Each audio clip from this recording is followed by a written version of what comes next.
ഗർഭിണി മുലയൂട്ടുന്ന ഉമ്മ നോമ്പ് ഒഴിവാക്കിയാൽ ഖൗഫൻ അല അൻഫുസിഹിമ, അവരുടെ സ്വന്തം കാര്യം പേടിച്ചിട്ട്, അഥവാ അവർക്ക് പ്രയാസമുണ്ടാകുമെന്ന് വിചാരിച്ചു, കുട്ടീൻ്റെ കാര്യത്തിനല്ല, സ്വന്തം ആവശ്യത്തിന് വേണ്ടിയാണ് നോമ്പ് ഒഴിവാക്കിയതെങ്കിൽ ഖളത്ത, അവർ രണ്ടുപേരും നോമ്പ് നോറ്റ് വീട്ടിയാൽ മതി, ഖളാ മാത്രമേ ഉള്ളൂ.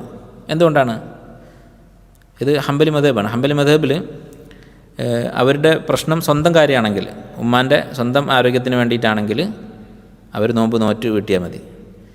കുട്ടിക്ക് വേണ്ടിയാണെങ്കിലോ, കുട്ടിക്ക് വേണ്ടിയാണെങ്കിൽ അതിൻ്റെ കൂടെ എന്തുണ്ട്, ഫിദിയ കൂടി കൊടുക്കണം. എന്തുകൊണ്ടാണ് അങ്ങനെ പറയുന്നത്? അവർ പറയുന്നത് സ്വന്തം ആവശ്യത്തിനാണെങ്കിൽ രോഗിയെപ്പോലെയാണ്, അല്ല രോഗിയാണല്ലോ. ഇപ്പോൾ രോഗിക്ക് എന്താ ഉള്ളത്? ഖളാ മാത്രമേ ഉള്ളൂ. രോഗികൾ നോമ്പ് നോറ്റ് വീട്ടിയാൽ മതിയല്ലോ. കുട്ടിക്ക് വേണ്ടിയാണ് നോൽക്കുന്നതെങ്കിൽ രോഗിയല്ല, ഇവർ വേറൊരു കാരണത്തിനാണ് നോമ്പ് ഒഴിവാക്കിയത്. അപ്പോൾ അവർ ഫിദിയ കൂടി കൊടുക്കണം. അതിന് സഹാബത്തിൻ്റെ ചില അസറുകളുണ്ട്. ഇതാണ് ഹംബലി മദ്ഹബ്. എന്നാൽ റാജിഹായിട്ടുള്ളത് സഹാബത്തിൻ്റെ അസറുകൾ കാണാം. ഇബ്നു ഉമർ റളിയല്ലാഹു അൻഹു, അതുപോലെ തന്നെ ഇബ്നു അബ്ബാസ് റളിയല്ലാഹു അൻഹു, അവരിൽ നിന്നൊക്കെ സ്ഥിരപ്പെട്ടിട്ടുള്ളത് എങ്ങനെയാണെങ്കിലും, സ്വന്തം കാര്യത്തിനാണെങ്കിലും കുട്ടിക്കാണെങ്കിലും ഗർഭിണികളും മുലയൂട്ടുന്ന ഉമ്മമാരും നോമ്പ് ഒഴിവാക്കിയാൽ ഫിദിയ മാത്രം മതി, ഫിദിയ കൊടുത്താൽ മാത്രം മതി എന്ന് സ്ഥിരപ്പെട്ടിട്ടുണ്ട്. ഇനി അടുത്തത് എന്താണ്?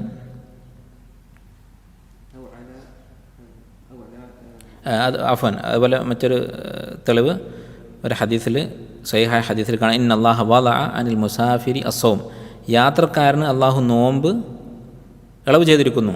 വശത്രസ്സല, നമസ്കാരത്തിൻ്റെ പകുതി ഇളവ് ചെയ്തിരിക്കുന്നു, കസറാക്കാം. വഅനിൽ ഹാമിലി വൽ മുർദിഇ അസ്സൗം, ഗർഭിണികൾക്കും മുലയൂട്ടുന്ന ഉമ്മമാർക്കും നോമ്പ് അള്ളാഹു ഇളവ് ചെയ്തിരിക്കുന്നു.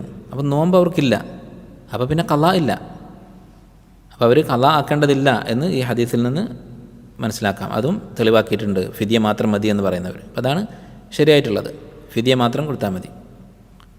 അത് നേരത്തെ പറഞ്ഞ പോലെ തന്നെ ഒരു മുദ്ദ്, ഈ ഒരു മുദ്ദ് എന്നുള്ളത് ഭക്ഷണം വെച്ച് കൊടുക്കാം. 30 മിസ്കീന്മാരെ വിളിച്ചിട്ട് ഭക്ഷണം വെച്ച് അവർക്ക് ഒരു നേരത്തെ ഭക്ഷണം കൊടുത്താലും മതി.